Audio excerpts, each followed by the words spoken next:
Hello friends, நாங்கள் இந்த வீடியோவில் HTML பற்றி பார்க்க போகிறோம். அதுக்கு முதல் HTML இம்பார்ட்டன்ஸ் பற்றி பார்ப்போம். நீங்கள் ஒரு வெப் டிசைனர் ஆகணுமெண்டா குறைஞ்சது 3 லாங்குவேஜ் கட்டாயம் படிச்சிருக்கணும். அதில் முதலாவது வந்து HTML, CSS, JavaScript. இந்த 3 லாங்குவேஜ் தான் ஒரு வெப்சைட்டுன்ற ஒரு முதுகெலும்புன்னு சொல்லுவாங்க. அதாவது வந்து ஒரு வெப் பேஜ் ஒன்று நீங்கள் டிசைன் பண்ணுறது கட்டாயம் இந்த 3 லாங்குவேஜ் நீங்கள் பயன்படுத்தி ஆக வேண்டும்.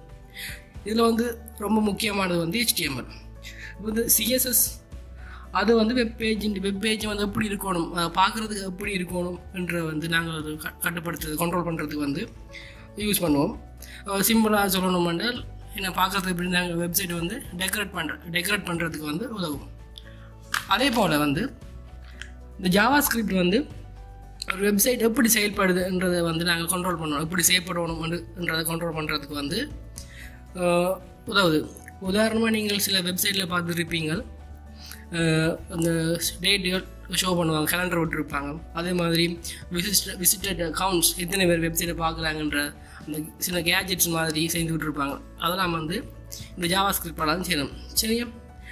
அடுத்து வந்து இந்த HTML பார்த்தீங்கன்னா, இந்த HTML வந்து ஒரு பேஜில் இல்லாட்டி அங்கே ஒன்றுமே இருக்காது. அதாவது வந்து HTML தான் இந்த ஒரு வெப் பேஜின் அடிப்படை கட்டமைப்பு, பேசிக் ஸ்ட்ரக்சரை வந்து கொடுக்குறது.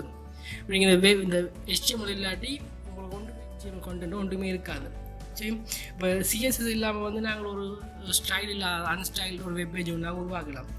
நார்மல் கலர்ஸை கொடுத்து உருவாக்கலாம். அதே மாதிரி JavaScript ஃபங்க்ஷன் இல்லாமல் வந்து நாங்கள் ஒரு வெப்சைட்டை உருவாக்கலாம். ஆனால் HTML இல்லாமல் ஒன்றும் உருவாக்க முடியாது. சரியா? அடுத்து வந்து HTML வந்து என்னென்னா ஹைப்பர் டெக்ஸ்ட் மார்க்அப் லாங்குவேஜ். இந்த HTML டாக்குமெண்ட்டை வந்து நாங்கள் டேக்கை யூஸ் பண்ணி தான் எழுதுவோம். உதாரணமாக வந்து பார்த்தீங்கன்னா அதில் இந்த டேக்குக்குள்ளே பி இருக்குன்னு நாங்கள் பேராகிராஃபை ஐடென்டிஃபை பண்ணுறதுக்காண்டி சொல்லுவோம். அதே மாதிரி இந்த டேக்குக்குள்ளே அந்த பிஆர் இருக்குது வந்து பிரேக் பண்ணுவோம். அதாவது வந்து நாங்கள் டெக்ஸ்ட்டோ வந்து இல்லாட்டி நாங்கள் ஒரு அடுத்து செய்யப்படுற ஒரு டேக்கை வந்து அடுத்த நாள்லேருந்து தொடங்குறதுக்காக வந்து யூஸ் பண்ணுவோம். உதாரணமாக சரியா? இப்போ வந்து நான் எக்ஸாம்பிள் ஒரு வெப்சைட் ஒன்று காட்டுறேன். பார்த்தீங்கன்னா இதான் வந்து wikipedia.org. இதை வந்து நம்ம ரைட் கிளிக் பண்ணி இன்ஸ்பெக்ட் எலிமெண்ட் கொடுக்குறேன்.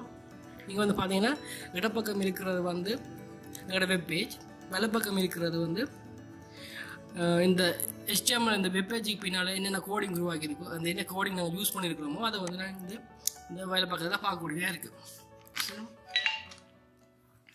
ஓகே,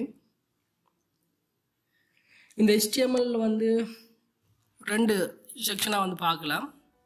முதலாவது வந்து ஹெட்டிங் செக்ஷன், ரெண்டாவது வந்து பாடி செக்ஷன். சரியா? அடுத்து வந்து இந்த HTML வந்து நாங்கள் ஒரு டேக்கை தொடங்கினோம்னா கட்டாயம் முடிக்கணும். அப்போ தான் நாங்கள் எழுதுகிற ஃபங்க்ஷன் வந்து ப்ராப்பராக ஒர்க் ஆகும், இல்லாட்டி ஒர்க் ஆகும். அடுத்து வந்து நாங்கள் ஒரு வெப் பேஜோ வெப்சைட்டோட க்ரியேட் பண்ணுறதுக்கு என்னென்ன சாஃப்ட்வேர்ஸ் தேவைன்னு பார்ப்போம். முதல்ல வந்து ஒரு டெக்ஸ்ட் எடிட்டர் ஒன்று தேவை. உதாரணமாக நிறைய டெக்ஸ்ட் எடிட்டர் இருக்குது. அதில் ஒன்று வந்து நோட்பேட், அதாவது வந்து விண்டோஸில் வந்து டிஃபால்ட்டாக இருக்குது. அடுத்து வந்து நோட்பேட் ++, அடுத்து ப்ரேக்கெட்ஸ், இது வந்து நாங்கள் யூஸ் பண்ணுறோம், எனக்கு பிடிச்சது. அடுத்து வந்து ஒட்டம், இப்படி நிறையா இருக்குது. அடுத்து வந்து ஒரு ப்ரௌசர் தேவை. நாங்கள் வந்து எங்களை டிஸ்பிளே பண்ணி நாங்கள் என்ன அந்த கோடிக்கு வந்து டிஸ்பிளே பண்ணி காட்டுறதுக்கு எங்களுக்கு ஒரு ப்ரௌசர் வேணும். ஓகே, அடுத்து வந்து பார்த்திங்கன்னா இந்த HTML லாங்குவேஜ்ன்றது வந்து மிகவும் ஒரு இலகுவானது, எல்லாரும் ஈஸியாக படித்து மெட்டாக்கள் சொல்லிக் கொடுக்கக்கூடிய மாதிரி லாங்குவேஜ். ஓகே, நான் இந்த இன்ட்ரொடக்ஷன் காணும் நினைக்கிறேன் இந்த HTML பற்றி. அடுத்த வீடியோ நாங்கள் வந்து இதை பற்றி நாங்கள் ஒரு செக்ஷனாக பார்ப்போம். உங்களோட சப்போர்ட் தாங்க. ஓகே, நன்றி, வணக்கம்.